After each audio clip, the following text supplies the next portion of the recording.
Good morning, everybody.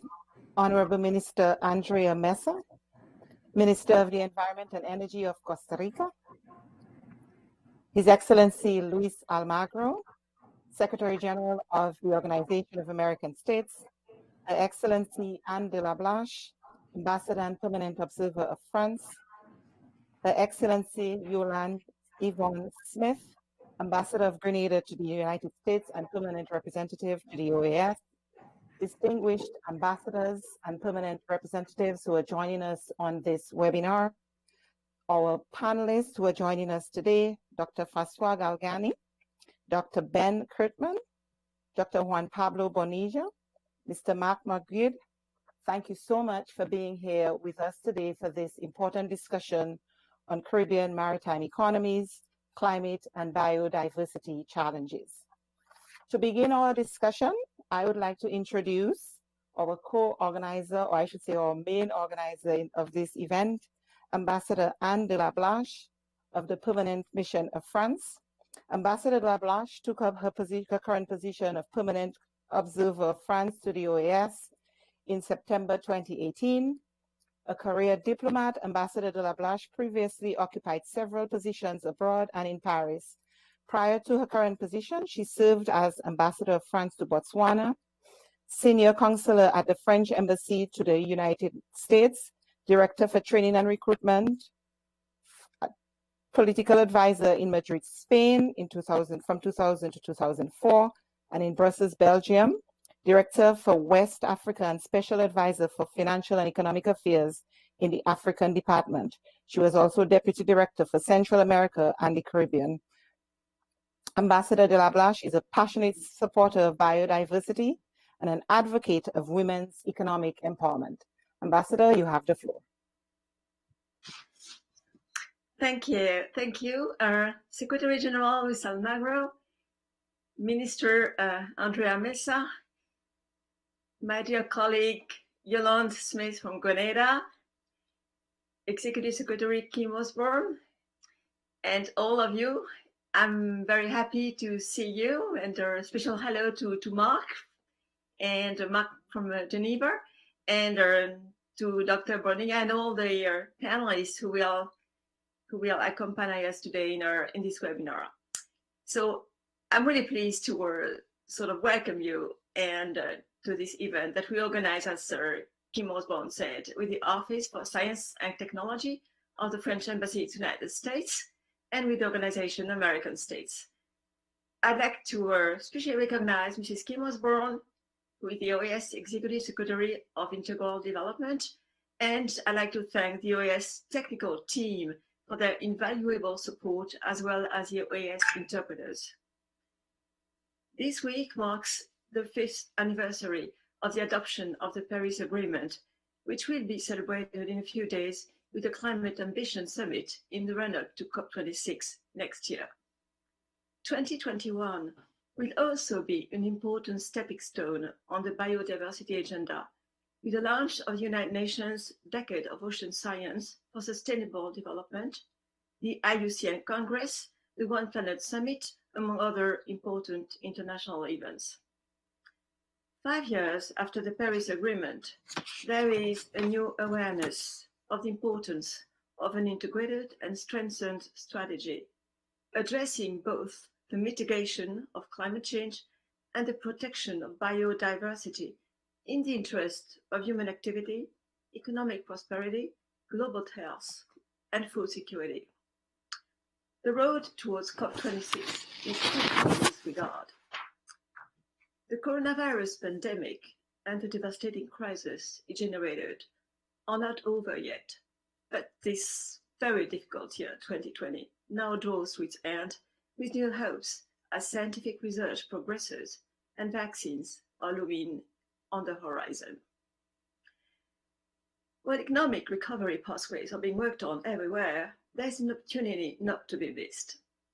Addressing climate and biodiversity challenges in a shift towards sustainable and nature-friendly economic growth needs a decisive collective action, the support of the international community and governments, as well as the private sector and civil society. The American region is particularly concerned by these challenges, while it has been dramatically hit by the pandemic. The GDP in the Caribbean Latin America area is expected to fall by 9% in 2020. The Caribbean area is particularly vulnerable. According to CELAC, every year, the Caribbean area spends $3 billion on loss and damage caused by climate change, which shows the importance of giving priority to a sustainable development economy. Caribbean countries, mainland or islands, especially small island development states, are regularly devastated by hurricanes linked to climate change and the rising of sea temperature. It happened to the Bahamas last year, and last month to Central American countries from Mexico to Colombia with hurricanes Eta and Iota. The increase of ocean temperature, as well as humanly responsible behavior, threaten the biodiversity of the sea and of the coastal areas, putting in jeopardy tourism or fisheries, so important for these maritime economies, as well as food security and health. It's never too late, and working together, we can make a difference. We're clearly at a crossroads with the pandemic crisis recovery and the important climate and biodiversity agenda next year. It's up to all of us now to take action. The Honorable Andrea Mesa, Minister of Environment and Costa Rica, will be our keynote speaker. Costa Rica is famous for its leadership in addressing climate change and protecting biodiversity as part of a dynamic economic development template. The country indeed received the United Nations Environment Programme's Champion of the Earth Award last year. Costa Rica and France are two countries co-chair the High Ambition Coalition for Nature and People, an initiative of Costa Rica originally. The panel will be moderated by Ambassador Yolande Yvonne Smith, Ambassador to the United States and Permanent Representative of Grenada to the OAS. Grenada is extremely active, nationally and internationally, to help promoting a sustainable model of economic development based on reduced carbon footprint and nature-based solutions. Ambassador Smith will introduce our three high-level panelists who will bring a scientific and economic perspective to our topic. After the panel and discussion, we'll listen to the International Union for Conservation of Nature's point of view. Mr. Marc Magot is a manager of the IUCN Congress that will take place in France next year, well, hopefully. He will share with us the important objectives of this Congress, which will bring together state and non-state actors to identify the best science-based solutions to address these challenges and promote new partnerships.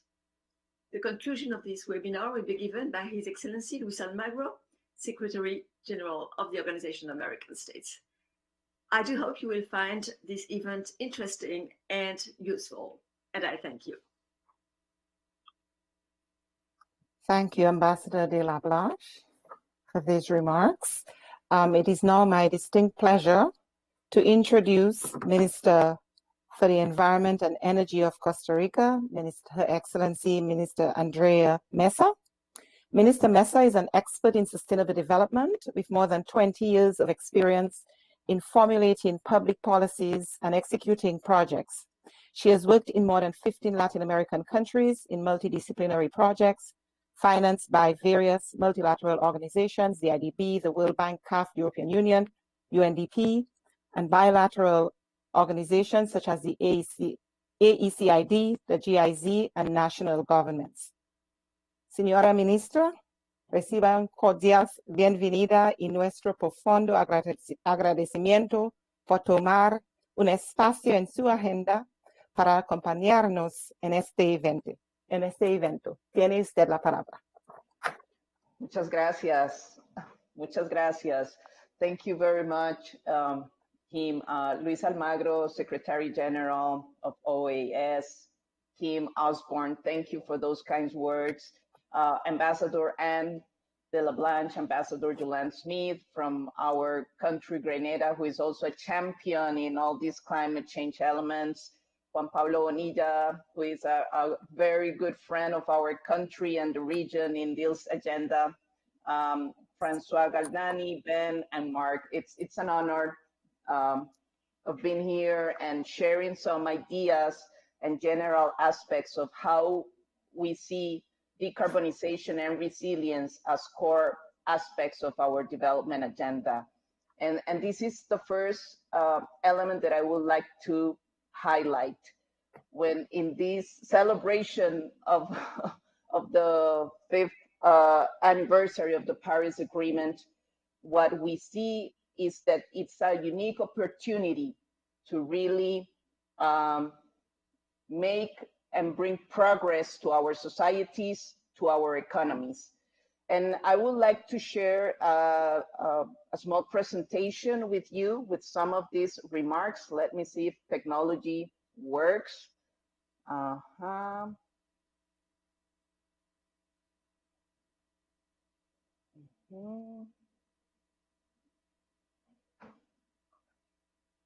Mm-hmm. Do you see the presentation? Yes, we do. Okay, okay. So one of the key aspects that we're seeing with the COVID-19 crisis is it is showing us how unprepared the global economy is for this systemic risk.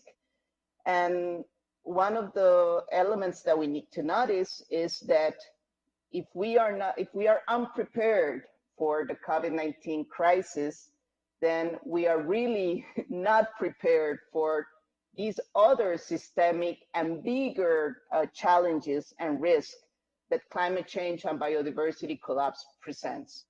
So this is one critical element that we really need to incorporate when we are talking about our new development programs, our new development models. And this is a key element when we're talking about this whole of a government approach. When we're talking about climate change and biodiversity collapse, the main aspect to incorporate in our agendas is to really identify this risk not as environmental elements, but as development elements. If we want to address this climate change and biodiversity collapse crisis, we really need to bring solutions into our development model. So these aspects of whole of a government approach to bring the ministries of planning, to bring the ministries of finance, to bring all the sectorial ministries, because at the end we're talking about transport, agriculture, which is the new infrastructure. We're talking about blue economy.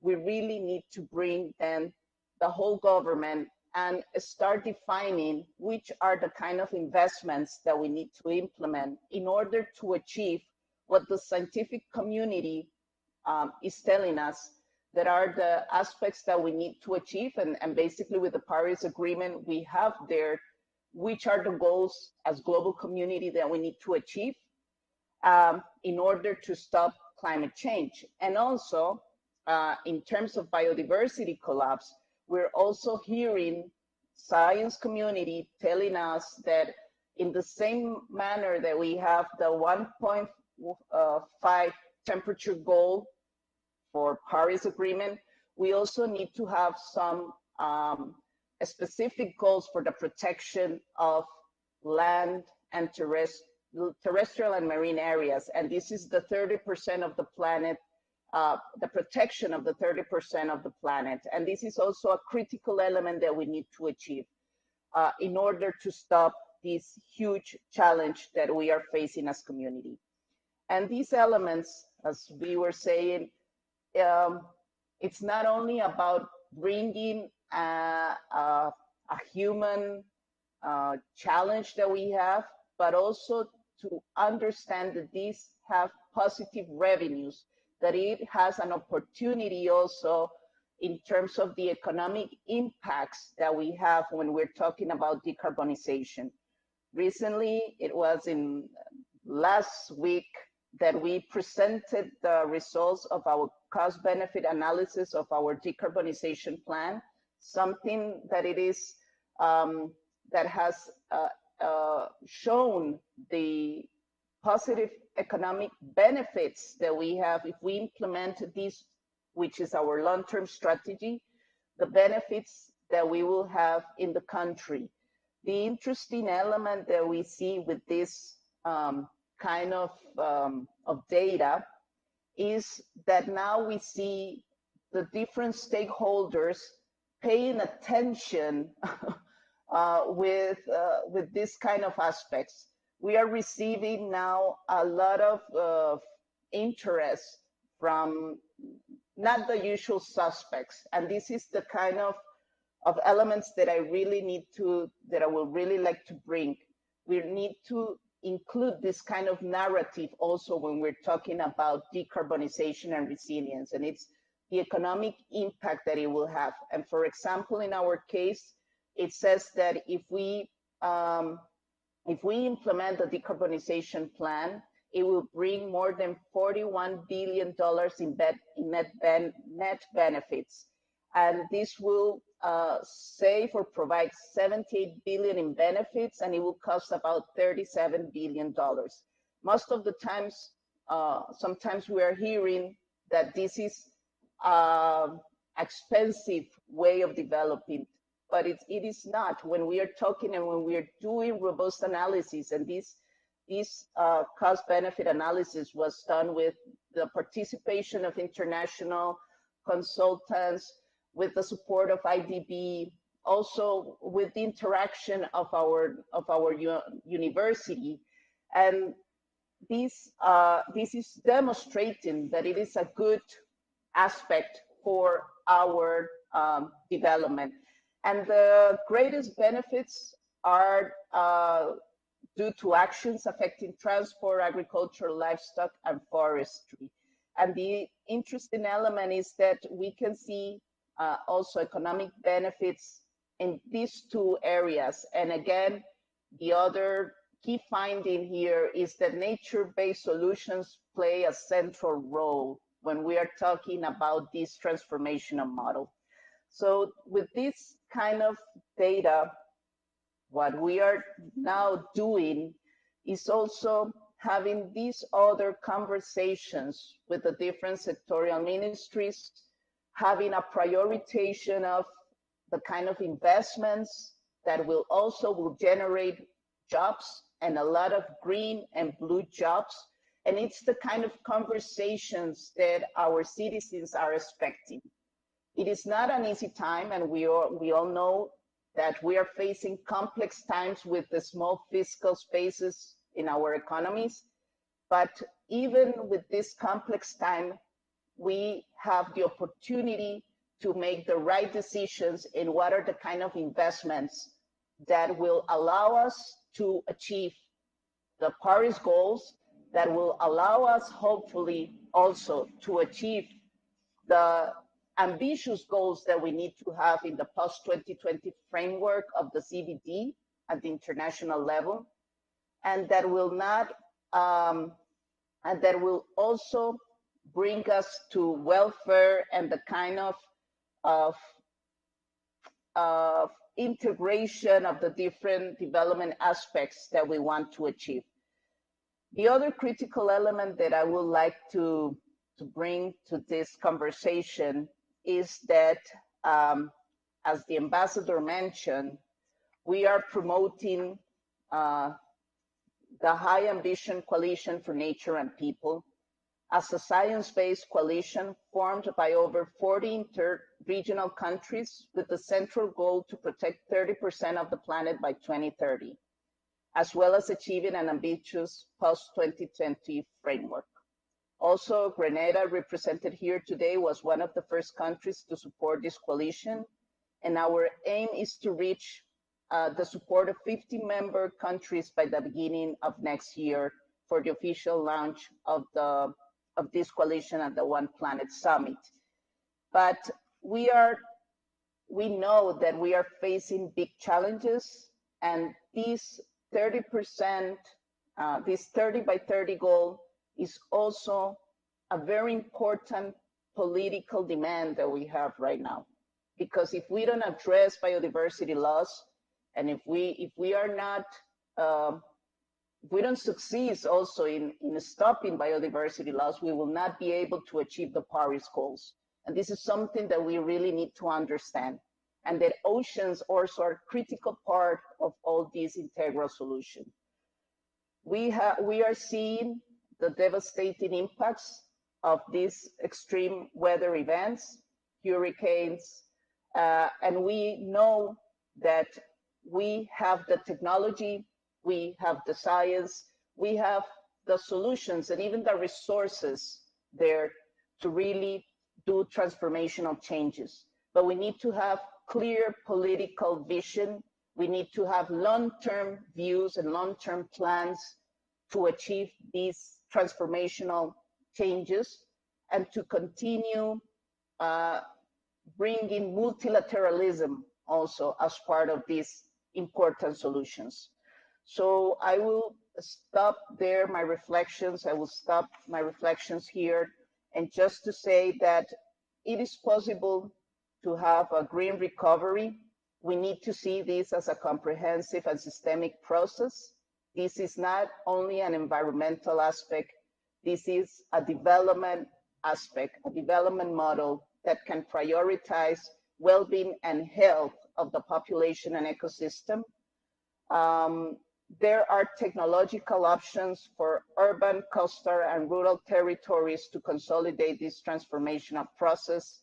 We need to prioritize green investment that have multiple effects, and nature-based solutions play a critical role in these kind of aspects. And the process must be implemented under this whole of a government and whole of society approach.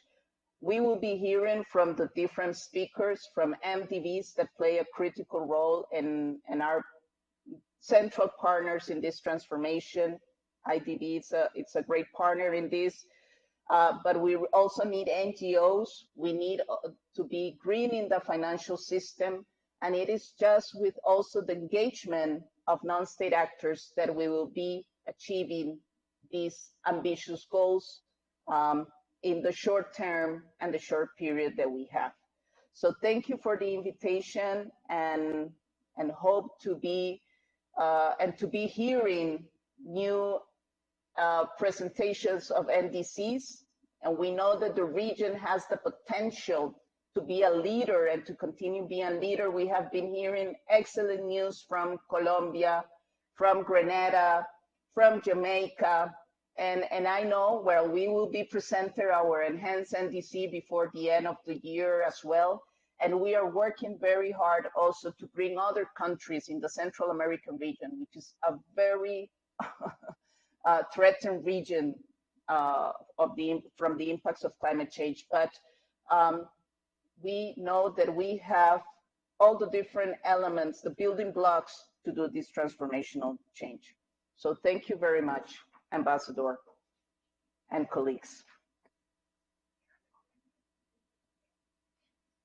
Thank you so much, Minister Mesa, for that comprehensive presentation and for Costa Rica's leadership on the world stage on this most important issue. I'm very pleased to note that Costa Rica will be hosting, or is expected to host, COVID notwithstanding, the OAS Ministerial on Sustainable Development under the theme Decarbonization for Sustainable Development. We hope that all our member states will join us and Costa Rica, whether it be virtually or in person, and to build consensus around this most critical issue. Thank you so much. At this time, I would like to, Ambassador, I think we have a small deviation from our program. Secretary General Almagro unfortunately has to leave. So he would like to do his comments before, to express his support for this initiative before having to leave. I apologize for but that's a part of the nature of the SG's job. And so SG, if you could please take the floor, we're a little bit out of order, and then we'll go to the panel.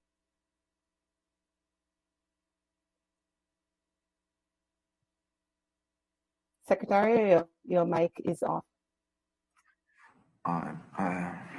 Thank you very much. And I'm sorry for the person I'm taking his place now. Can you listen? Yes, we hear you. Dear friends, allow me to begin by expressing my gratitude to the permanent mission of France for cooperating with the Secretariat for Integral Development in convening this important and timely meeting. Events like this are critical in helping to build awareness about the impact of climate change and help to boost advocacy on the need for strong, coordinated, and sustained climate action. I emphasize climate action not merely in acknowledgement of the title of Sustainable Development Goal 13 of the 2030 Agenda. Climate action is also a reflection of my own sense as a citizen of the region, which has been on the front line of the impact of climate change. We no longer have the luxury of engaging in further dialogue on the origins and causes of climate change. This is a time for climate action, and the dialogue that we must now have must to determine what action we must take to ensure that we arrest climate change and that help vulnerable communities build resilience to its impact. We already know that climate change is a multidimensional challenge that negatively affects health, security, human rights, livelihoods, and environmental sustainability. However, the biggest threat that climate change poses is to the development prospects of small and vulnerable countries. Thus, climate change is a development issue, and it is through the prism of development that we can address the risk posed by climate change to health, security, democracy, and human rights. I believe this is why the framers of the 2030 Agenda for Sustainable Development, who include many of our own member states, incorporated climate change among the 17 Sustainable Development Goals. Climate change poses a risk to people, prosperity, planet, and peace, and effective multi-stakeholder partnerships offer the best vehicle for climate action. Against this background, the resolutions emanating from the meetings of ministers and high-level authorities of the OES have provided us with some clear ideas regarding some of the actions we can take to assist our member states to build resilience to climate change, particularly as it relates to natural disasters. Resilience has become critically important given the increased prohibited cost associated with disasters over the past decade. But the resilience building agenda is too big for any one stakeholder to address acting alone, and simply bringing together stakeholders, whether at the national, subnational, regional, or global level, is not enough. Effective, focused, and sustained coordination among stakeholders is paramount to provide countries with integrated and comprehensive support. It is clear from our discussions that with the right support, member states can apply a multidimensional and integrated approach to climate action that encompasses its economic, social, environmental, scientific, and technological aspects. Within the context of the OES, member states have the opportunity to work collaboratively in the implementation of the Inter-American Program for Sustainable Development, or PEACE, which has adopted by the OES General Assembly in 2016. The PIDES is fully aligned with the Paris Agreement, the Sendai Framework, and the 2030 Agenda, and provides a ready platform for joint action to effect change in our region. In closing, I reiterate my appreciation to the permanent mission of France for joining with the OES in hosting this event. I trust that this is merely the beginning of a long and productive partnership that will bring real and durable benefits to the OES member states as they seek to build their resilience to climate change. Very nice to see some friends like the Minister of Environment of Costa Rica and my dear friend Yolanda. My best regards. Ambassador, thank you very much for this opportunity. Kim, thank you very much for this special arrangement. Thank you. Thank you, Secretario. We really appreciate your being here with us. Thank you for taking the time, and all the best with the next meeting. Moving on to the next item on the agenda, which is our panel discussion. I would like to introduce our moderator for today, Her Excellency Yolande Yvonne Smith of Grenada. Ambassador Smith was appointed Grenada's ambassador to the United States in November 2018 and serves simultaneously as Grenada's permanent representative to the Organization of American States. Ambassador Smith has over 25 years in the diplomatic service. Prior to her appointment, she was Deputy Consul General at the Consulate of Grenada in Miami from 2015 to 2018. Her first posting was at the Consulate General in Toronto from 1995 to 1999. She was stationed at the Embassy in Washington until 2009. And from then on, she joined the staff of Procurement and Strategic Budget Management at a division of the International Monetary Fund. Ambassador Smith, it's a pleasure to have you, and I will give you the floor to introduce your panelists. Thank you very much, Madam Secretary. Ambassador LaBlanche, my good friend, thank you so much for inviting me to be a part of this panel. Can everybody hear me? Yes, yes. Very well. I just wanted to make sure. And Madam Minister, thank you so much for the work you have been doing and for acknowledging the countries of CARICOM that are trying to keep up with this challenge that we're faced with.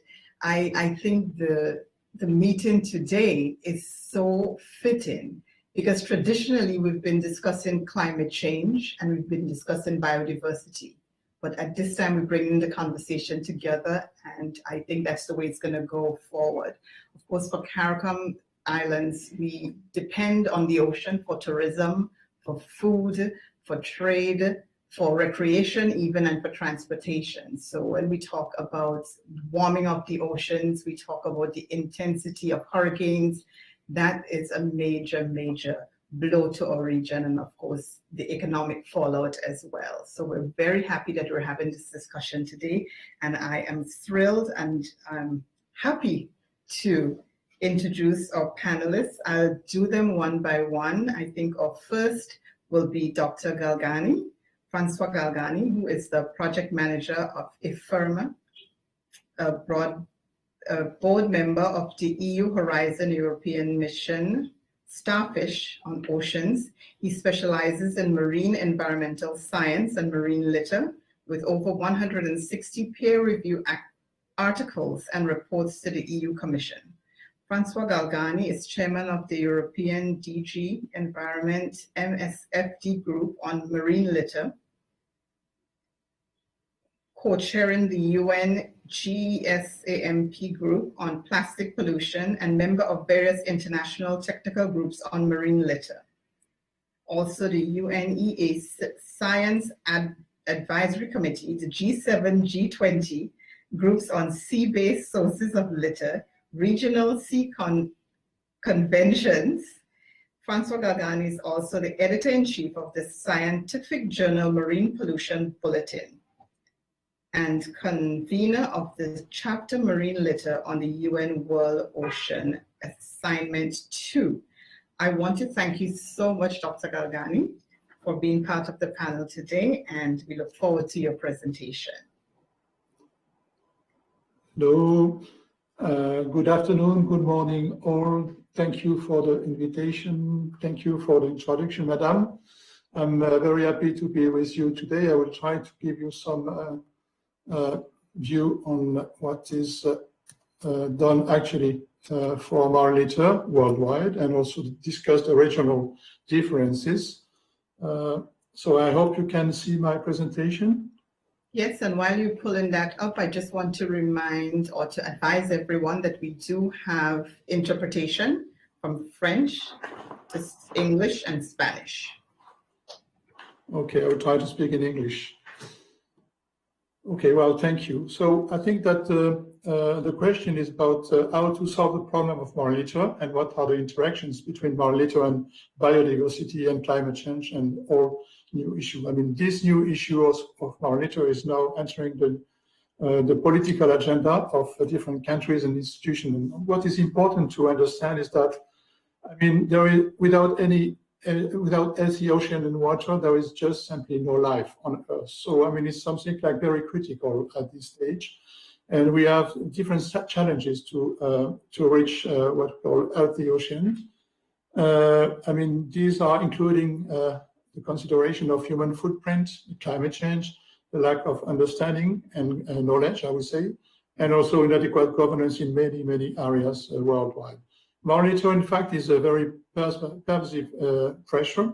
It's everywhere, really everywhere. I mean, down to the Arctic. I went there in 2003 and we found about this polar cycle, very deep, 5,500 meters, but it has been now experimented everywhere and we found plenty of. It's the most abundant and damaging component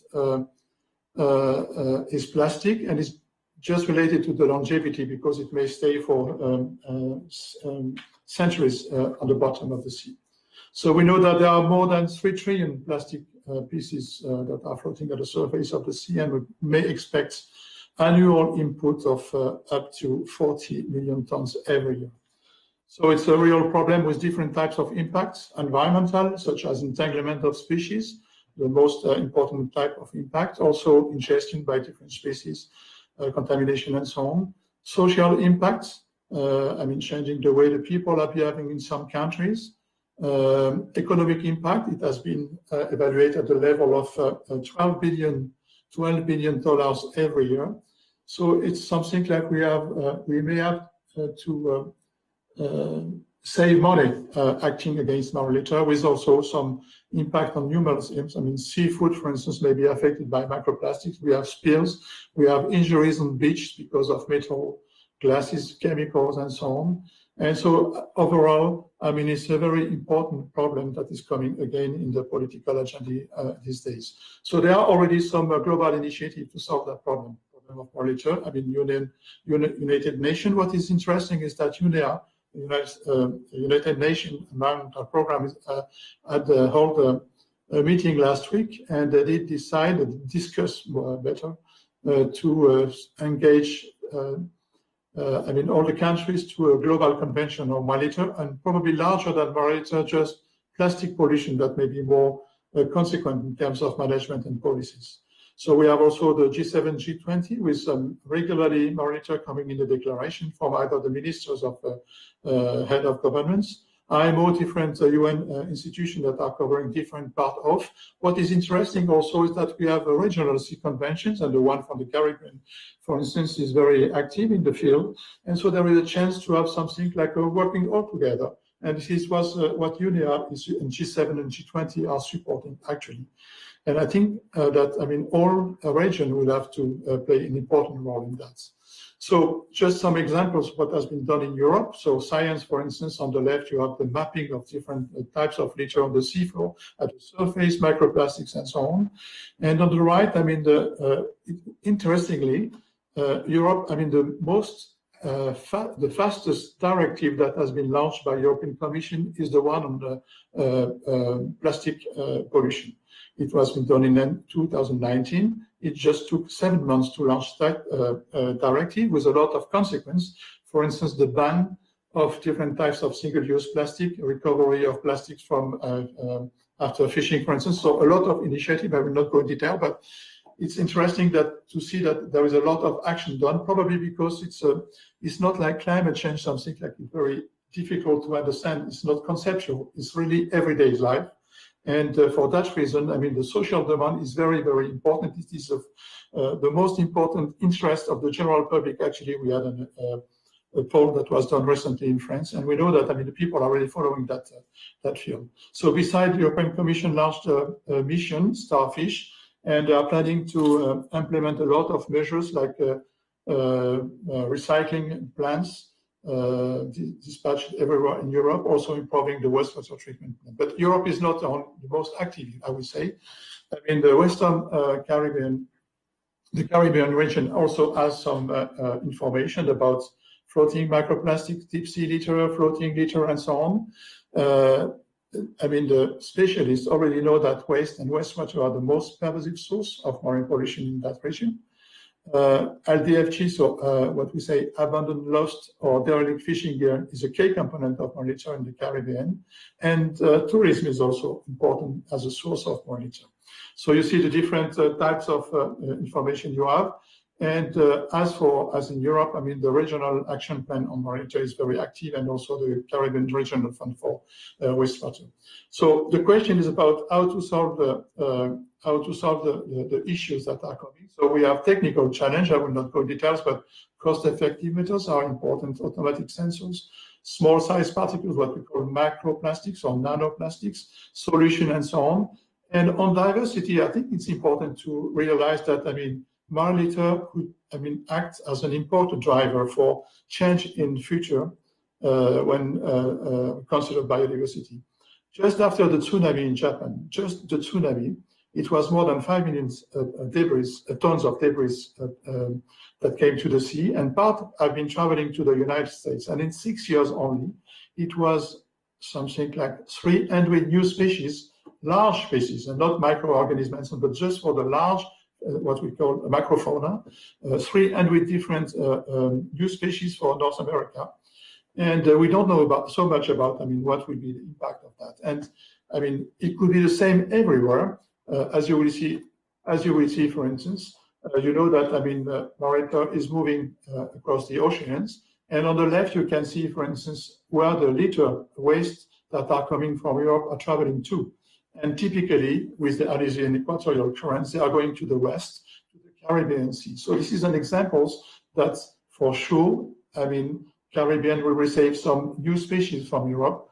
And so it could be, I mean, very important in terms of impact on biodiversity, but we don't know so much. And we do have real question, not only, I mean, at local level or regional. We understand that, I mean, any city can ban the smoking on beach to avoid having cigarette butts, for instance. But we have also to address the issue, I mean, largely, globally, I would say, and it's quite important that, I mean, each region contribute to that. I just want to thank you very much for listening to me. Before I stop, I would like to share something different. You will see. It's about. I will switch to. I will switch to another. Some images only, and have a look. You can see the image. Hello? Yes, we can. We can. Yes. Okay. So just have a look. This is. These are the.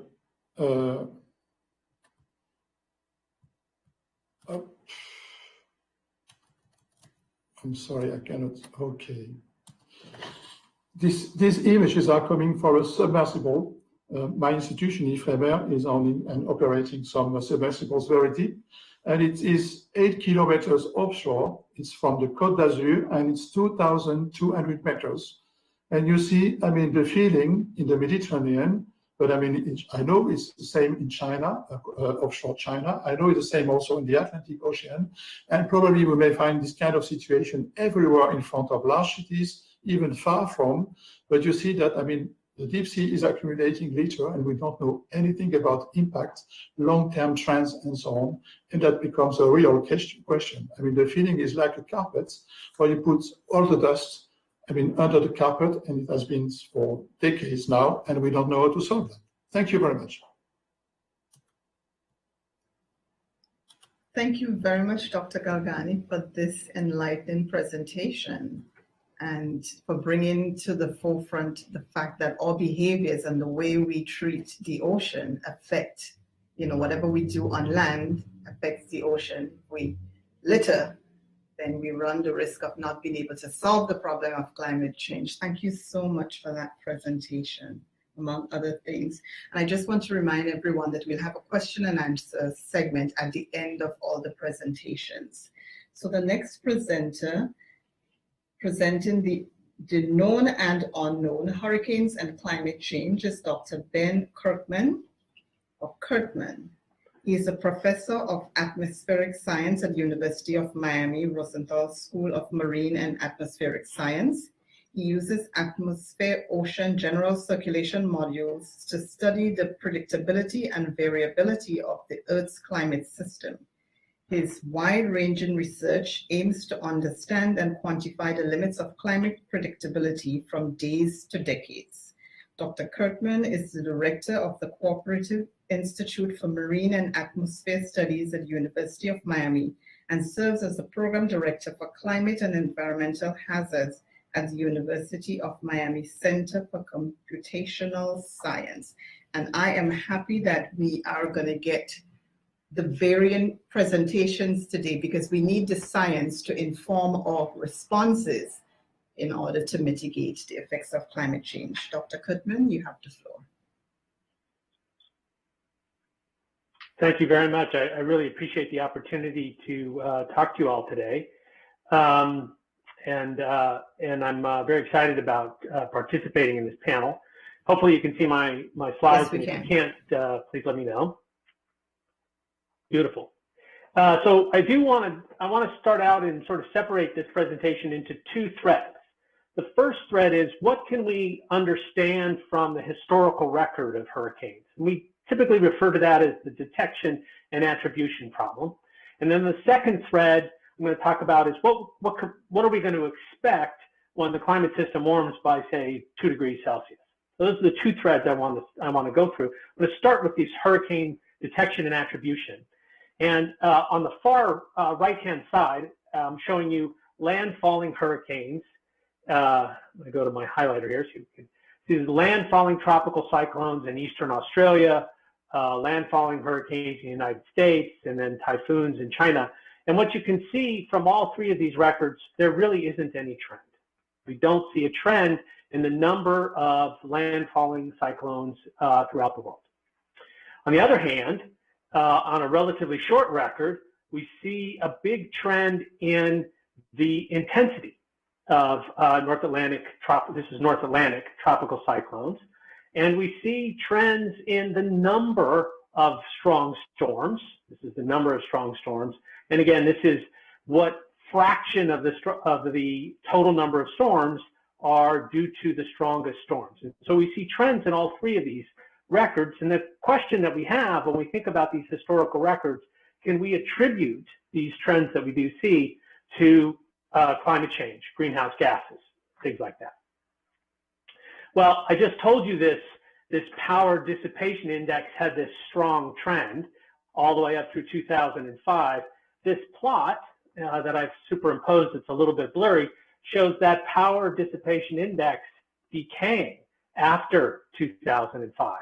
So this attribution problem is very, very tricky because the climate system has natural fluctuations. And I'm going to talk a little bit more about why one of the reasons we think we saw this drop in this potential power dissipation index. Before I get there, I do want to go back to this plot here, both of these plots. The number of the strongest storms, the category 4 and 5 storms. This trend, however, seems to be solid and is also detected in our climate change projections. So I'm going to come back to both of these strong trends in the number of category 3, 4, and 5 storms. Before I get there, I want to talk about that. From 1980 through 2005, we saw this increase in this power dissipation index, which tells you the strength of the storms. We saw this increase in that. Yet when we went past 2005, that decreased. And so one of the big questions in the climate community right now is, why did we get that decrease in that power dissipation index when we continued to see a warming in the ocean? We continued to see increases in greenhouse gases. And this plot is our first attempt to try to understand that. And what this is showing you is what would happen to the intensity of storms if we only included, this red curve here, if we only included greenhouse gases. We only included CO2, for example. This blue curve, however, is if we only include aerosols, again in the North Atlantic. And so what you see is that aerosols work in the opposite direction that greenhouse gases work. And so the question is, when we start to get control over those aerosols, we start to reduce pollution in the atmosphere after 2005, did that actually lead to a decrease in the hurricane potential? Because these two things work at opposite ends. And of course, this black curve here is that power dissipation, the potential intensity index all the way up to 2005, and then it showed that downward trend beyond 2005. So showing you that here. So is this recent decrease due to this recent decrease in pollution that we saw in the North Atlantic? So that's one question. We don't have the answer. It is a question that we have not answered. One of the things that we do notice, for sure, another thing that we think we notice in storms is the forward speed of storms. So this is looking at this translational speed, or the forward speed of storms around the globe. And we see this downward trend in how fast the storms move forward. That's really important when you think about it, because if you have another storm like Isaias or Dorian or Maria that just wasn't moving very fast, Michael leaving tremendous amounts of rainfall, storm surge in certain regions, if the forward speed decreases, the potential for damage increases. And then this is looking over the North Atlantic and Caribbean, and you can see over land, we see a strong indicator of a decrease in forward speed in the North Atlantic and Caribbean. To get to my second thread here is how do we think about what's going to happen in the future? And I want to take I want to carve that into two pieces, and that's to use the climate change simulations that we've done through the IPCC process that many of you are aware of. That's one attack, and to look at when you have different emission and concentration scenarios, how does that affect storm frequency and intensity? The second approach is to look at regional models and then superimpose climate change in those regional models and sort of ask, what would happen to a Hurricane Harvey or a Hurricane Maria in a warmer climate? So we're going to look at quick results from both of those approaches. We're going to start with the global simulations. And one of the interesting results that's coming out of these global simulations is there's a clear tendency for a decrease in TC frequency with 2 degrees warming.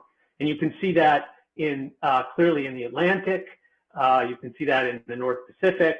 You can see that pretty much around the globe, that there's a decrease in the total number of tropical cyclones with 2 degrees of warming.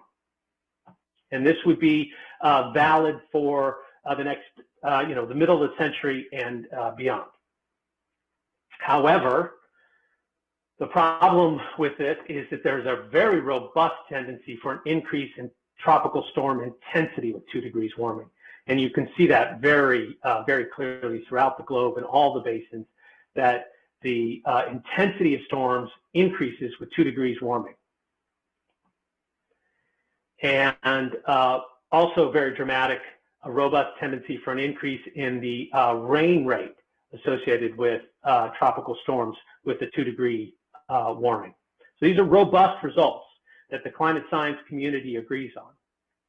I just wanted to show you one example of how that looks. This is a climate model simulation of the total number of Category 4 and 5 storms in the present day. And in this particular simulation, there are 244 of these storms that ultimately mature into a Category 4 or 5.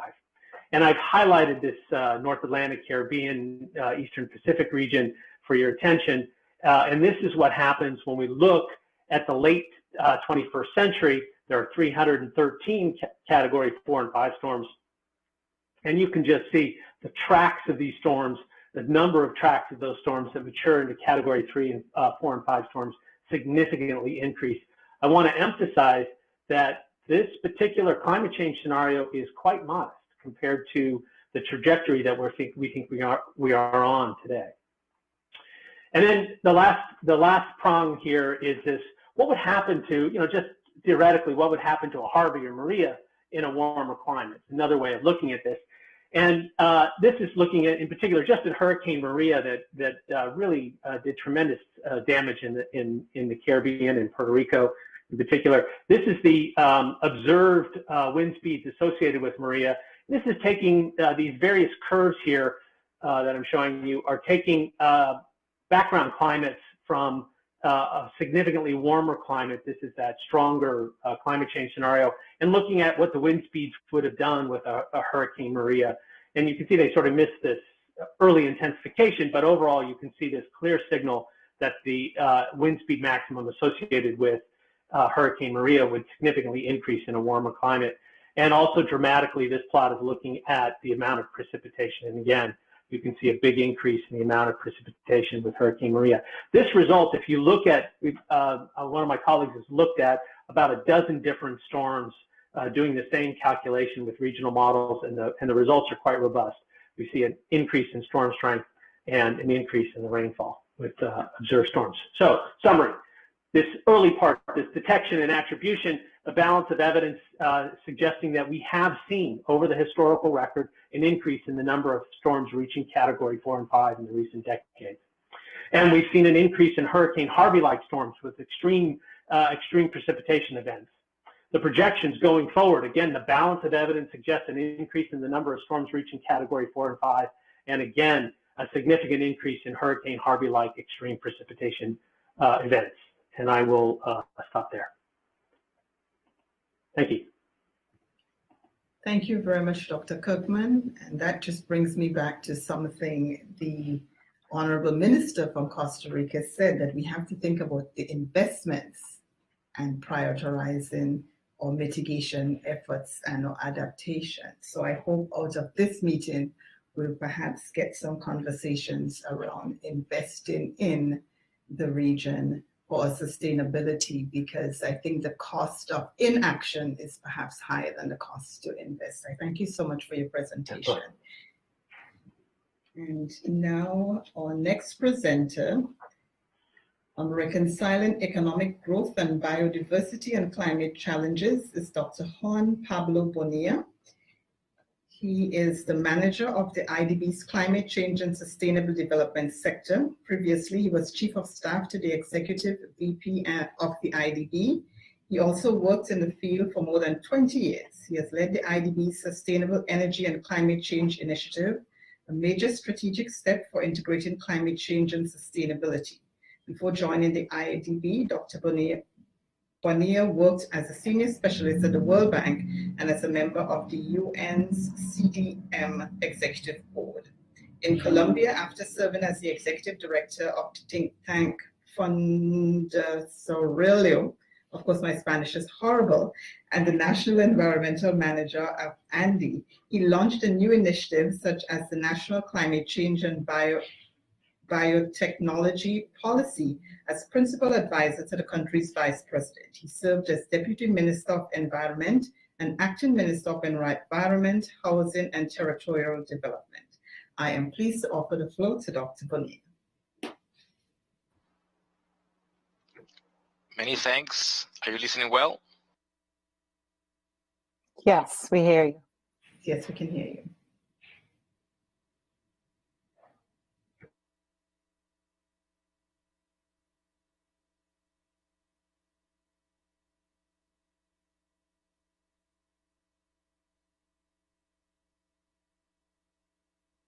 Juan Pablo, I think we've lost you. I was just about to say, did we lose him?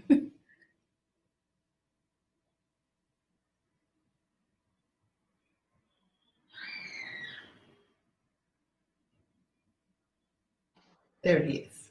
Okay, are you listening? Yes, we can hear you. Okay, anyways, I was just thanking everybody and congratulating not only the OAS, but the good friend Ambassador France for this initiative, as well as Kim Osborne.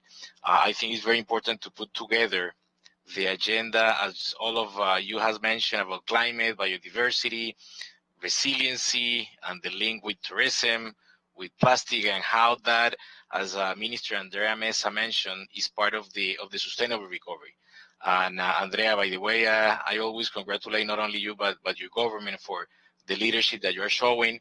And as you mentioned, how the countries of the region are showing more ambitions now that we're going to be very close for the 5th anniversary of the Paris Agreement. And I was having a conversation with Kim a couple of weeks ago about the importance and the challenge that we have for a transversal view.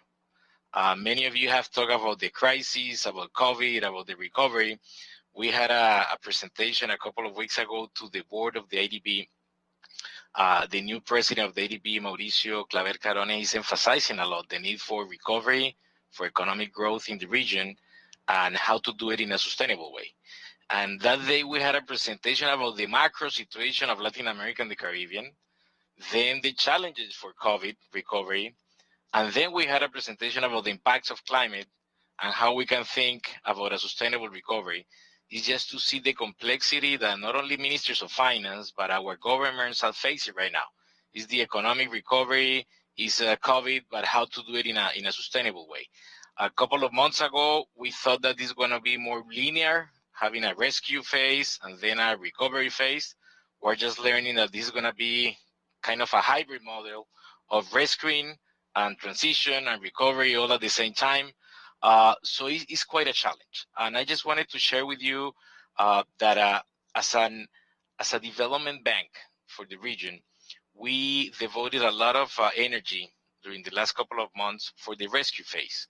The IDB developed 4 prototypes to provide fast liquidity to the ministries of finance of the region, to the health systems, to non-conditional transfers to the most vulnerable, to recover SMEs, and of course to provide the ministries of finance in particular with fast liquidity.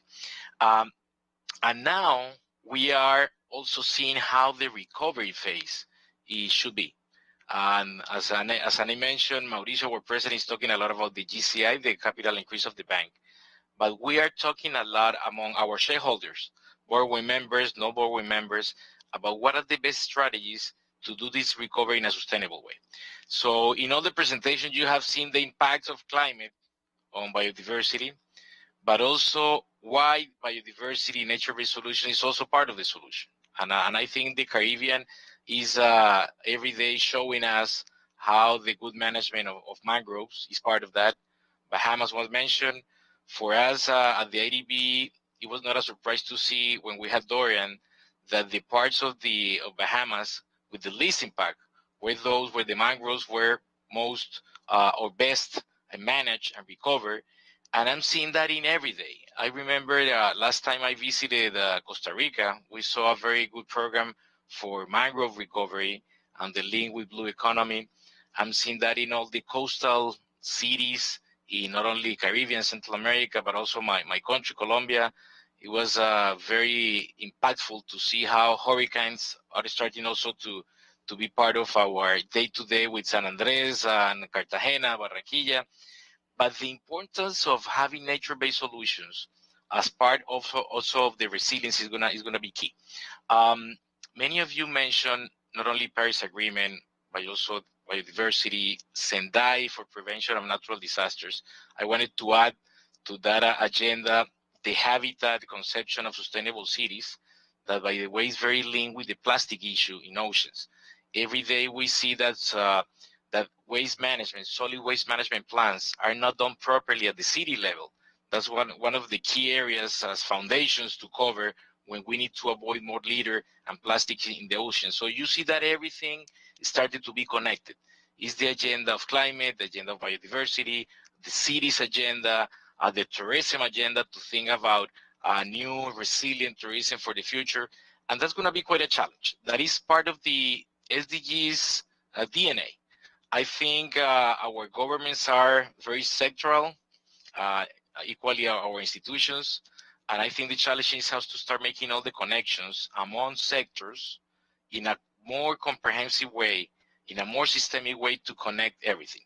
Is how the development of the territories of sustainable cities for the future, of sustainability in rural development, sustainability in the blue space, in the coastal area, start being connected with the sectors, with infrastructure, with social, with institutions, with the ministries of finance and planning. That's not going to be easy, but I think it's part of the challenge that we are facing for the next years. And that's part of what the IDB in a very humble way is trying to make, is connecting, helping the governments to connect the dots. As Minister Mesa was pointing out, the decarbonization plan in Costa Rica is a very good example of that. I think our support to the government was not only to work with her and her team, but also with the Ministry of Finance, with the Office of the President, and it was under a very good example for us of how you need to have this as part of the national plans. For me, it was not a coincidence that Colombia just announced a more ambition in their NDCs, because the last plan of the Colombian government was totally aligned with the SDGs, and they're announcing a more ambitious NDC by the end of the year. So the more you bring the NDCs as part of the national plans, and that connection among the different parts of the government, I think we will follow what Secretary Almagro was mentioning, that climate, biodiversity, risk prevention is a developmental issue. It's way beyond issues related with environment, and the key is how we need to include this in the financing plans, and as an institutional, and as a bank and an institute that we're working, an institution that we're working in financing, that's gonna be our challenge. We have for the future to develop tools. We have different kind of tools right now, like policy-based lending. That was the one we had with AFD from France to Costa Rica to support the decision matrix that the decarbonization plan had. And we have investment loans that are the loans that traditionally, you know, for infrastructure, for sustainable infrastructure. But we need to think different in next years on how to develop new instruments for resiliency. For every dollar you invest in prevention, you are at least reducing $4 to $6 in attention. And in the IDB way, we have worked a lot in the last years in conditional lines for disaster attention and prevention. I'm very happy to say that most of the countries of the Caribbean, all of the countries of the Caribbean that are members of the bank have already those contingency lines. Bahamas, for example, use it after Dorian. And at the end, it's a line that goes directly to the Ministry of Finance as soon as you have a disaster. The disbursement is done in a very fast way. But we need to work a lot, and I've talked with the new administration of the bank, about resiliency and prevention, how to support our countries, now that you had all the impacts in Central America and in my country, Colombia, how to rebuild better, how to support the countries to have different building codes, and how to do zoning and planning of the territory to be wise enough not to locate the same where it was before. If you see cities in the region, informality is the most important problem in our cities. And the poorest people in all the cities in Latin America and the Caribbean are located in the most vulnerable areas to natural disasters. So we've learned from COVID that all the different safety nets that we have supported for the cash transfers to support populations could be the safety nets of the future to respond to natural disaster, for example. We need to start making that link about social issues also that we've learned from COVID, also to the recovery. It's not only thinking about decarbonization, about having sustainable transport, about more renewable energy. That should be part of the agenda, of course. But it's how, as part of the resiliency and adaptation agenda, we've learned from COVID to use these safety nets as part of the hurricanes and disaster response, is how to learn that we can have cash transfers related to the recovery linked to nature and to nature-based solutions. Why not thinking about reforestation, learning from what Costa Rica did in payment for services, ecosystem services, to mangroves, for example, in the Caribbean. Thinking about cash transfer that we can use to not only create employment, but also to start linking the role of mangroves to the sustainability in the future for sustainable tourism. That's the kind of issues that I think we need to start thinking for the recovery. Is just beyond the better planning, the inclusion of more renewable, more sustainable transportation, sustainable housing, on the adaptation and resiliency. I think that needs to be part of the future. Digitalization is playing a very important role of that. It had a role before COVID about productivity, about being more competitive. I think now digitalization has shown should be an instrument of equality. Many things that we're talking about, distance learning, etc., has shown how bad we were in the region in terms of preconditions before COVID. And that's why digitalization needs to be part of the recovery as part of also creating equality. So the idea that we have for the next years, beyond the climate financing that the IDB group has of 30% of financing for our lending, is also making this link with nature-based solutions. And a key role in this agenda will be played by the Natural Capital and Biodiversity Lab. Is a new lab that we have developed with the support of the government of France. That was one of the main results of the One Planet Summit Ambassador. So I'm very happy to say that is something that is already working, that is trying to think differently. I don't know if you read the New York Times article this weekend about how Quintana Roo is already having insurance for reefs in Mexico. That's the kind of issues that we're starting to try with the Natural Capital Lab and more fun. But you need to first provide a value for the ecosystems, provide a value for the ecosystem services that a reef, for example, provides. That's part, by the way, the work that we're starting to do with Mr. Mesa in Costa Rica, also with RARE. If you quantify first the ecosystem services of blue, of nature-based solutions, then it's easier to start thinking about how to insure and reinsure, not only for states and subnationals, but also for private sector, the ecosystem value of nature-based solutions. So to finalize and summarize, we have a big challenge behind us, and is start putting many dots together.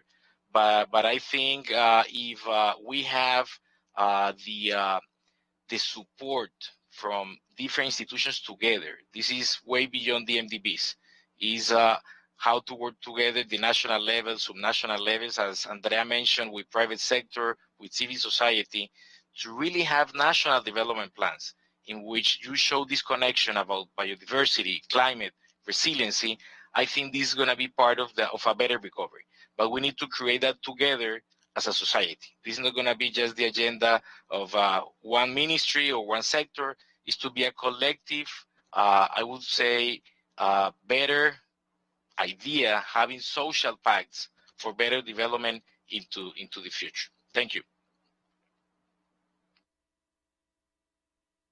Thank you very much, Dr. Bonilla. And I want to thank you again for really just bringing again the synergies, because if we talk about sustainable development, it has to be across every sector. And the fact that you talked about natural-based solutions as well, we have to start thinking outside of the box, looking at best practices as well. And I really thank you for the knowledge you've brought to this panel. And that takes us to the end of the presentations. I want to say that we do have some questions in already. If you have not gotten your questions in, please do so. And if I can have our panelists back on, I think we have quite a few on pollution, and we have one on hurricanes. So perhaps I'll field this one to Dr. Kurtman first. Hurricanes. According to the METO, M-E-T-O, METO, France. Yes, METO, am I saying that right? Yes. 71% of hurricanes are recorded in the northern hemisphere and only 29% in the southern hemisphere. Why such a difference?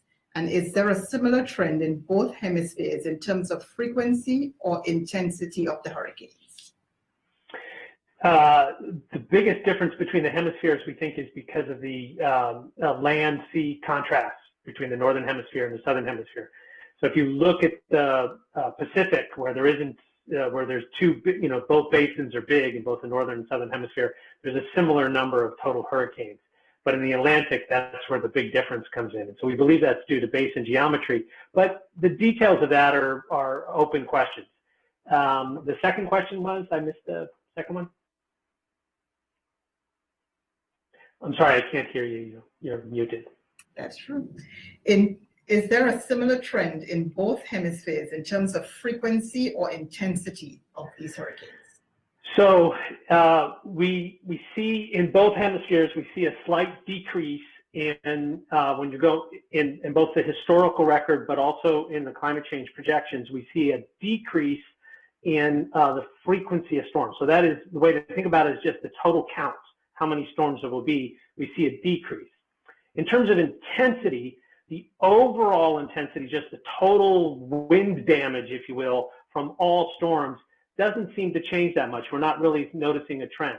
Where we do see trends are in the biggest storms, the most damaging storms. So we see an increase in those category 4 and 5 storms that do the most damage and release the most amount of rainfall. So that's where we do see an increase in both the rainfall and the percentage of storms that are category 4 and 5.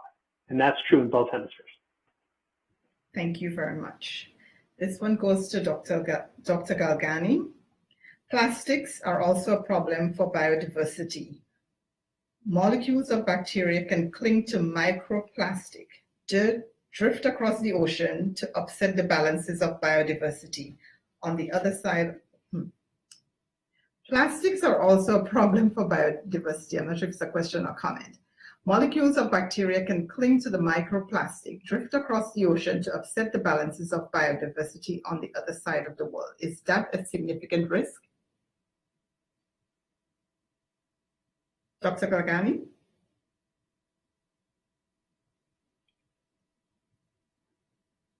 I think we lost Dr. Gargani. Oh, no, I'm here. Okay. He's here. No, I'm here. Thank you for the question. Yes, I mean, in fact, we have both impacts. Some are helpful, I would say, and some maybe not.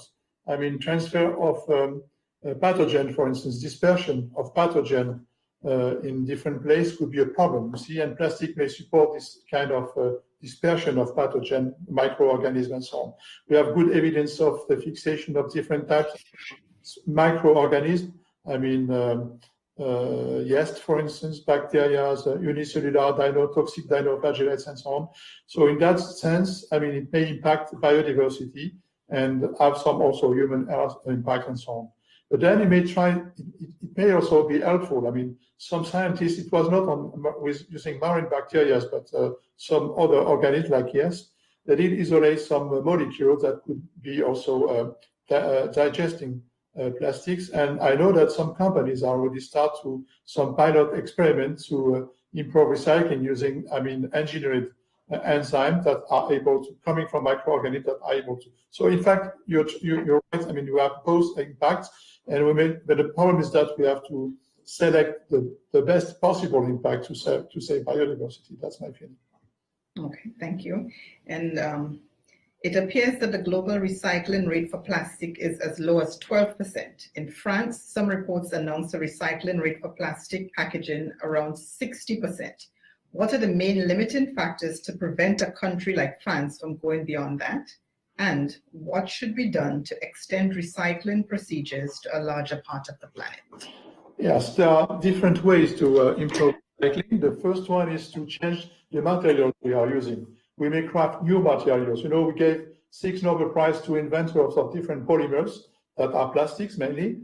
And we may find, I mean, a new Nobel Prize for more environmental friendly polymers that are, I mean, more easy to recycle, for instance. And then we have also the industry that is supporting recycling. So, I mean, implementing recycling with more and more plants to recycle is also a way. It has been already considered.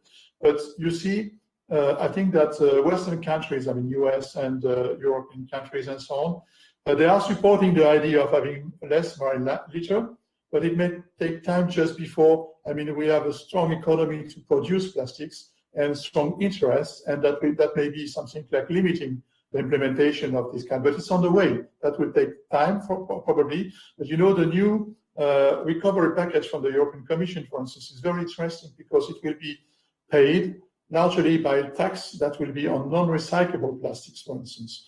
And the amount that has been promised at this moment is under review and, you know, under discussion. Will be launched in a few weeks only. It's at the level of 550 billion euros. And most of, I mean, this money, the largest part of this money will be paid by the tax on non-recyclable plastics. So you will see that immediately, I mean, industry will switch to, I mean, recyclable plastics, and that will be really helpful.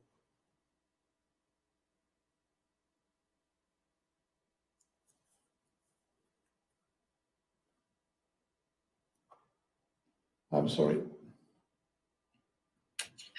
Sorry, you touched on it a little, but I want to give the benefit to the person who asked the question, so I will still ask it.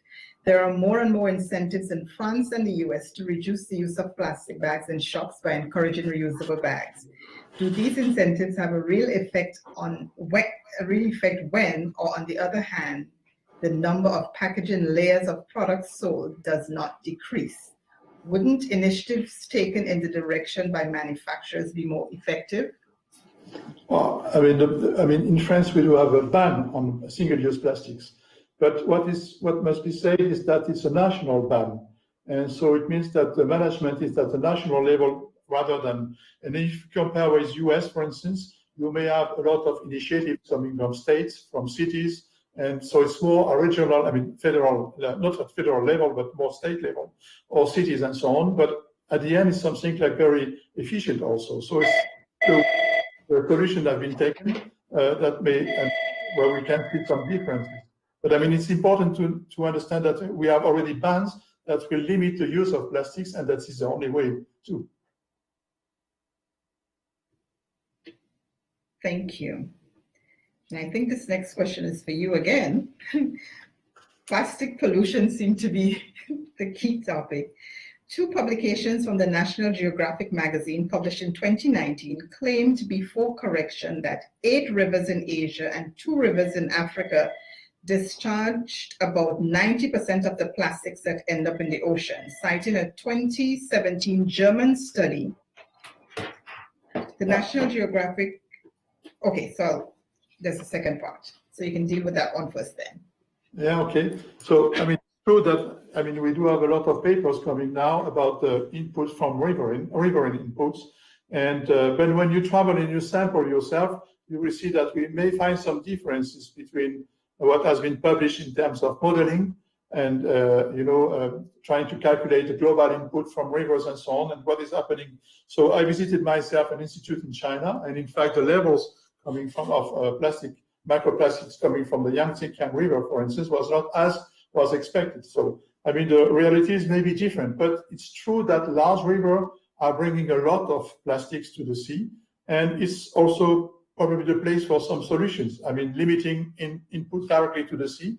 We may, I mean, launch barriers, for instance, to take and recycle this type of plastic. It has been done already. And it's probably more efficient than going at sea very far, this kind of plastic patches we find in the oceans, and try to collect from there. Thank you very much. We'll take another one. This one is not on pollution. This one is on hurricanes. The emerging field of extreme event arbitration, which studies the relation between global climate change and local extreme events, can be a very powerful tool for evidence-based policy making on the local level. What would you say is the most actionable output such research can produce for policymakers? And 2, how reliable can these studies be interpreted from an economic point of view? It's a great question. I do think these studies are important. A very detailed, we can do very detailed analysis of what happens to particular storms in a changing climate, what the impact is at the local level as the storm comes on shore. You can think about how that might affect the built environment. Those kinds of studies, I think, are extremely compelling, especially when you include a cost-loss kind of model. The notion of the cost of inaction versus the cost of action, and what the losses would be associated with both of those things. So I do think we can provide the underpinning of important sustainability and resilience decisions, but the boots on the ground that have to make those sustainability and resilience decisions need to be part of the science process, the physical science process, the designing of those experiments to make sure we answer the questions that they need the answers to. And that's one thing we're not doing, is we're not integrating the decision makers into the science sufficiently. Thank you. The next question. As we are soon going to enter the new phase of the pandemic, the one of vaccinations, countries are going to face a lot of waste associated with large-scale vaccination process. Is it going to be especially difficult for small islands that don't always count on good waste management systems? Can the IDB support them in financing projects that will improve these systems? That is for Dr. Bonilla.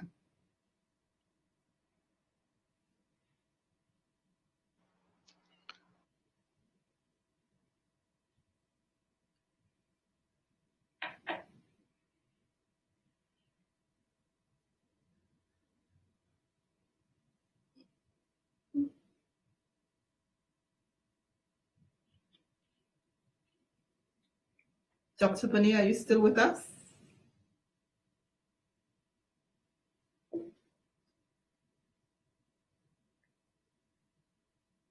While we get Dr. Bonilla, and I would repeat the question when he comes back online.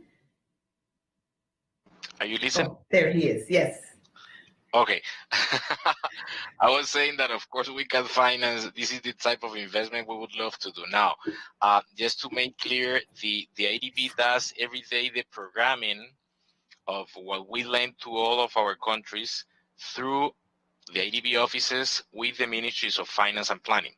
So this would need to be part of the portfolio of the different investments that we can agree to finance. And also, it's good for you to know that we have technical cooperation resources for the studies and feasibility studies that we need to do for the project formulation and then execution. Very good question, by the way. Thank you. And this is from the Holy See. Greetings from the Holy See, permanent observer, to all the distinguished speakers today, and special thanks to Ambassador de la Blanche, the Scientific Department of the France Embassy, and the Executive Secretariat for Integral Development of the OAS for organizing this important event.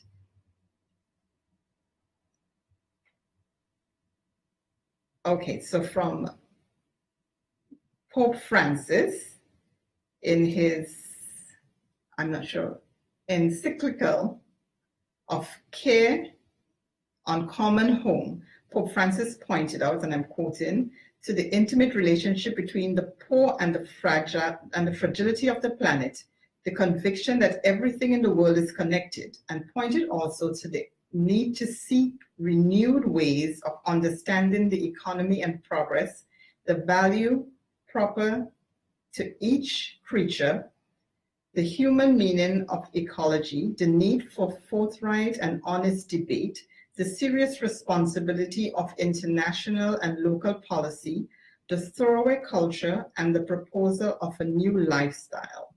N16.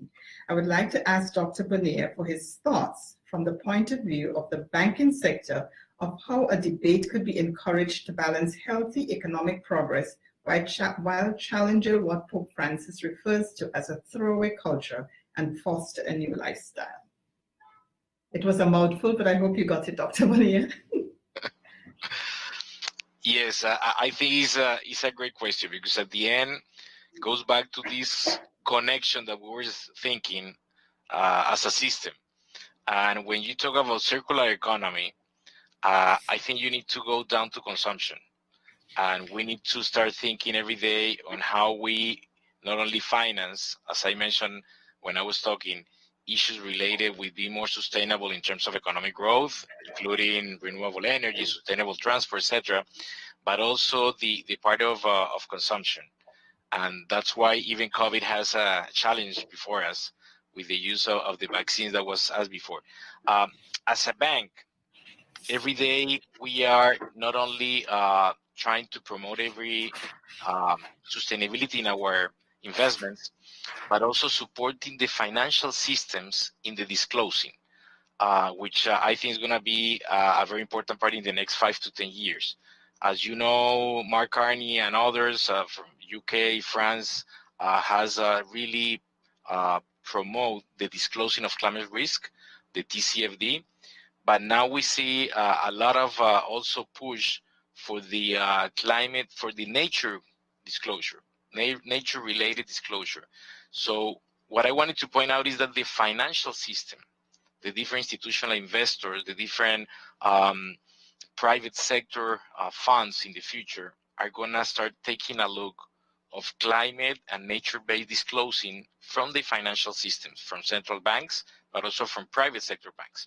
To give you an example, at the IDB group, IDB Invest, which is our private sector part, is already part of the TCFD, the Task Force on Climate Disclosure. And every day they work with a private sector bank in the region. They're trying to help them also to start disclosing not only issues related with climate, but with nature-based. From our public side, we're starting to do that with central banks and ministries of finance in the region. It's just some topic that we're starting to do, but we need to also do it internally. as an institution with the different areas of the bank, with the risk department, with the financial department. So I'm sorry to bring in all the financial system, but I think it's part of the answer of how this is not only will be a government decision or what the bank finance, but how the financial system start to put in the different triggers and incentives to have a real financing of the circular economy in the future. Thank you very much. And for corporate responsibility, I don't have any more questions before me, so I would like to thank the panel very much for your insightful presentations and for creating that linkage that I think it's so needed. Of course, we had a chance to highlight the challenges. We also had a chance to look at opportunities for mitigation and also for our responses to these challenges. So I want to thank very much the panels. We had, make sure I get the names, Dr. Francois Galgani, Dr. Benjamin Kurtman, and Dr. Juan Pablo Bonilla. I'm not sure if you would remain with us for the rest of the time. It would be good if your schedules permit you to. If not, I will turn it over to the Mistress of Ceremonies, Secretary Osborne. Thank you. Thank you, Ambassador, and thank you for a great job moderating the panel. It was very, very interesting, very informative. Thank you to all the panelists. And with that, I would like to introduce our next speaker, Mr. Marc Magot, who is the Forum Manager for the International Union for the Conservation of Nature of the IUCN World Conservation Congress, after having served 5 years as Senior Advisor to the Director General of the IUCN. Mr. Magot's career has included posts in the private sector, national governments, and international organizations, working on the interface between environmental science and public policy. He received his BA from Brown University and graduated from the Paris School of Political Science in 1994. He holds a postgraduate degree of honors in environmental engineering and management delivered by the École des Mines de Paris. Mr. Magot, you have the floor. Thank you very much. I actually am going to ask our hosts to present a short video to introduce the topic and give you sort of a flavor of what I'll be presenting afterwards. So if our help at OAS can run the video, that would be perfect.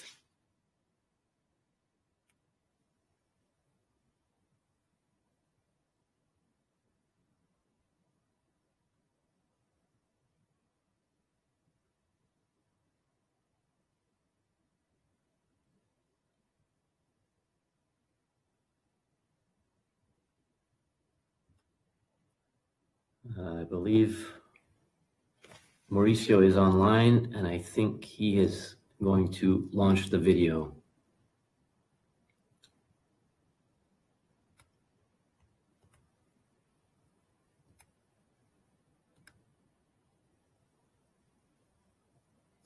Nope.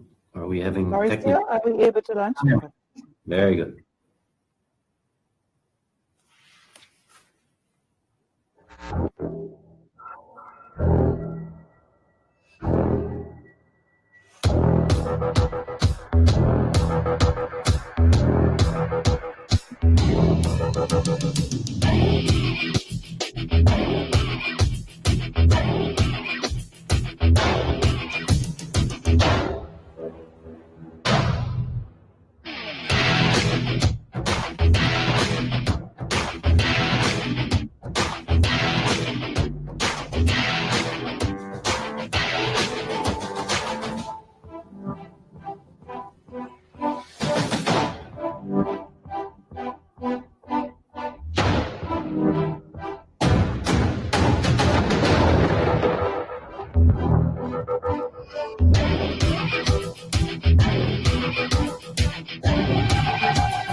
Okay, very good. So now I will ask Mauricio to pull up my presentation, and I will try to explain what's behind the video in a very short presentation. I think one of the key words we heard today is connectedness of the issues, and I believe our Congress will be one of the ones that will connect the dots in 2021. Many of you may know that it was planned in 2020, and we jointly agreed with the government of France that it would be unreasonable. Therefore, we are postponing it, and it will be in the second half of 2021. The official dates should be announced, I believe, at the end of this week. So we will leave a tiny bit of suspense. Perhaps just to start off, is the presentation visible? Let's see. Not yet. Not yet. Okay, there's a little bit of a delay, but that's normal. There we go. Okay, so next slide. Before I jump into the Congress itself, let me just say 2 words about IUCN itself so you understand where we're coming from. I'm not going to give a big speech about the institution. I just want to highlight 2 particular points from this slide. The first is that this union, International Union for the Conservation of Nature, was created in 1948 with a hybrid governance model, which is sort of unique, including states, of course, the government of France, the many governments that are represented at OAS, but also civil society and NGOs, and now indigenous people organizations, which are added as a category in 2016. The second point is that these members, 1,400 or more, a little bit more, give a mandate to the Secretariat and to our 6 thematic commissions, which cover science and law, and they comprise over 15,000 members. So they produce the science and the knowledge that we use. And of course, the Congress is the moment every 4 years when the members come together and vote on this mandate. So maybe then we jump into what a Congress is. Next slide, please. The Congress is really the major rendezvous moment to set global priorities in conservation and sustainable development. It's the place where our members that I just referred to vote on major issues to guide conservation action and to provide knowledge on humanity's relationship with our planet for the decades ahead. So we try to be as forward-looking as possible. IUCN's sort of inclusive membership brings together civil society and governments, as I said, with equal voices for decision-making, which gives the Congress quite a powerful mandate. Next slide, please. The Congress has several parts. The first is the forum, which is open to many different constituents, not just the members. So I see that we're 1 slide ahead. If we can go back by just 1 slide. There we are. Okay. So the Congress is made up of the forum, the exhibition, which we expect will be well attended both by professionals and the general public. The Espace Génération Nature is something that the French government will be running in a way similar to what was invented for COP 21 for climate, and it's really geared toward the general public and youth in particular. And then the assembly is where our members come together, as I said, to vote on motions and, of course, the union's business, such as its financial plan and its governance. Next slide, please. So here I'd like to give you a quick overview of the Congress in numbers.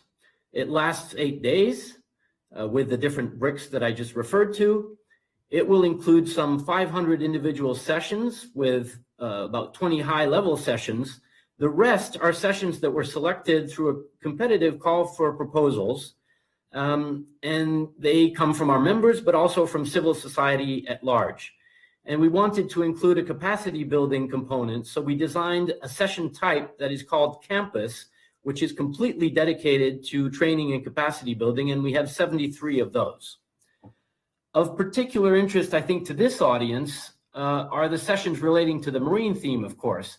And I ran a quick check on our program. We have more than 60 sessions that cover topics such as blue carbon, plastics, of course, marine protected areas, sustainable tourism, et cetera, et cetera. So it's quite a significant component in our Congress, and you'll see it's one of our themes, our structuring themes. We expect to have 40 or more exhibitors, and in particular, there will be one pavilion around marine and polar. And assuming that our travel is possible again in 2021, which we certainly expect, we hope to have some 10,000 plus participants in Marseille. We will also make the Congress available to people who could not travel, so we've included some remote connection availability. Next slide, please. This is just to give you an overview of the themes of the, sorry, we're one ahead again. If we can go back by one. Just exactly, an overview of the Congress themes. I won't run through them, but you'll understand quite well that some of them are sort of linked to the environmental milieux, such as freshwater, oceans, and climate, and others are more transversal, such as upholding rights or advancing knowledge, learning, and innovation. I think the one that will be probably of most interest, as I said, is marine. But of course, there are questions about rights and governance that are key, probably in the Caribbean region, just as in many others. And of course, there are economic and financial sessions that will be of interest to anyone who is in the economic development area. Next slide, please. So I think we've seen through the scientific presentations today what we all know, which is that a healthy world is essential for humanity's success, but that right now the picture is rather bleak. However, the key message that we're trying to get across with our Congress and more generally is that conservation actually works, despite the fact that the trends are, some of the trends anyway, are quite negative. We do have success stories, and what we want to do is demonstrate that getting nature and climate right will provide decent work and prosperity for communities, create jobs, and make sustainable development really instrumental in helping communities develop. So that's why this Congress, and again, we go back to connectedness, this Congress will bring together not only academia and some of the very best scientists in the world, but also practitioners, business leaders, indigenous leaders, youth and young activists. It will bring representatives of governments at multiple levels, of course, national, but also very small communities will come and showcase their nature-based solutions. Next slide, please. So the Congress will aim to define the role of nature in attaining the SDGs, of course, and not only SDG 14 and 15, as you know, which focus on nature and life on land and life underwater, but it would also play a major role in regulating the climate. Nature is a key player in regulating the climate and providing food security, so it has a role in all of these SDGs. We also want the Congress to showcase the concrete solutions I just mentioned that were designed and implemented by practitioners on the ground. So it's about the science, it's about the macro policy, but it's also about showcasing solutions.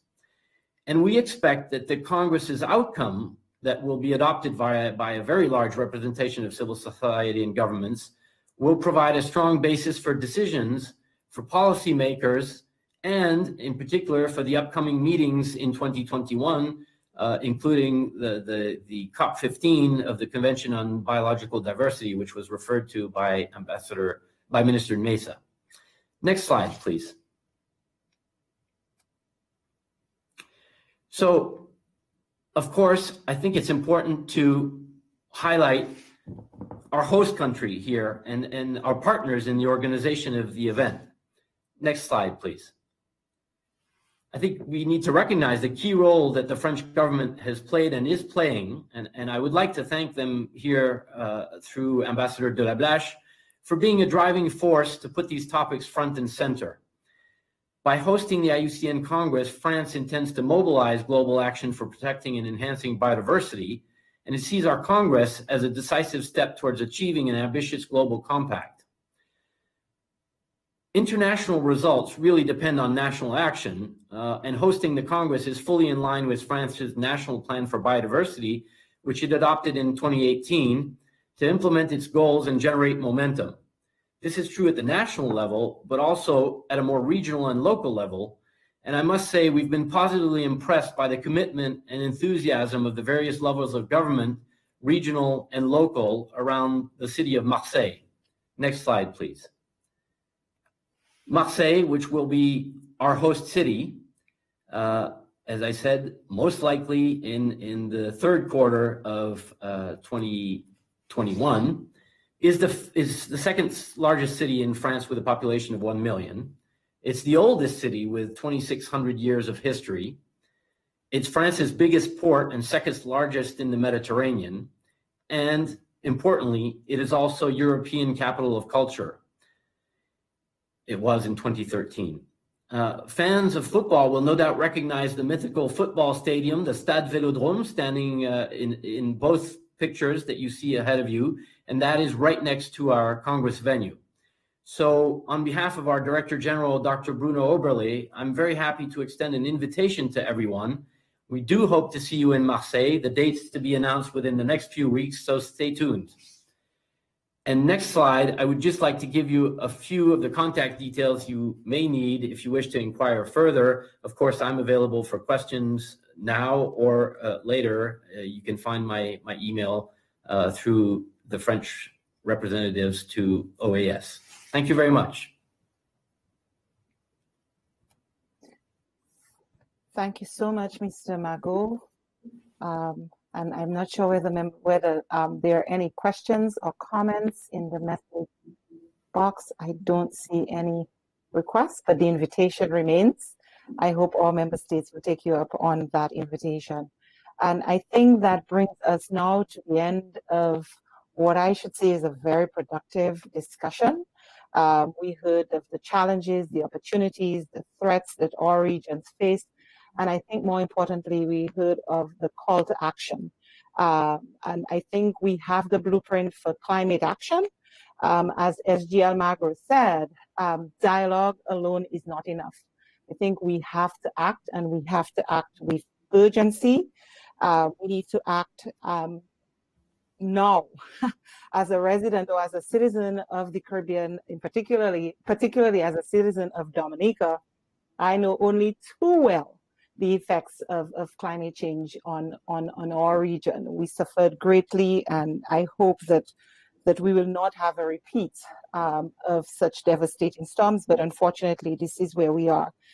I hope that we can harness the power of partnerships across all sectors. We had all sectors represented here today, and I think together we can act, and we can act with urgency.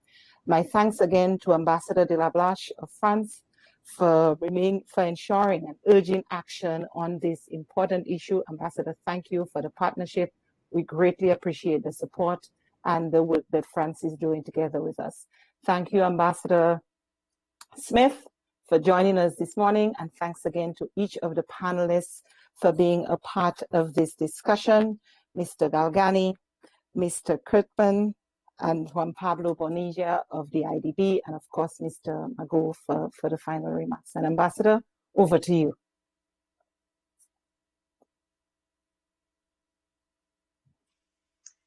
Thank you. Thank you very much, Executive Secretary. There is not, well, I think everything has been said. The conclusion very quickly is that we're all on the same boat, and that boat is navigating on troubled, even not rough seas. The good point is that we are heading towards lovely shores, and I think we can reasonably be optimistic. We've seen through the different interventions, and especially from the intervention of our three panelists and from Mark's remark about IUCN and all of your remarks, that we really want to make this new year, this coming year, a a decisive one, and we want to take decisive action. So we're being on the same boat. There is nothing we can do by ourselves. We really have to work together, and we really have to determine very specific targets to be met in 2021. So thank you very much. Let's go on working together, and hopefully our boat will head in a very safe and lovely harbor without any plastic, without any pollution, safe from hurricanes, and with everyone on board enjoying prosperity and well-being. Thank you, Thank you so Ambassador. much. And happy holidays to everybody if we don't see. Thank you. Yes, indeed. Compliments for the season. Thank you.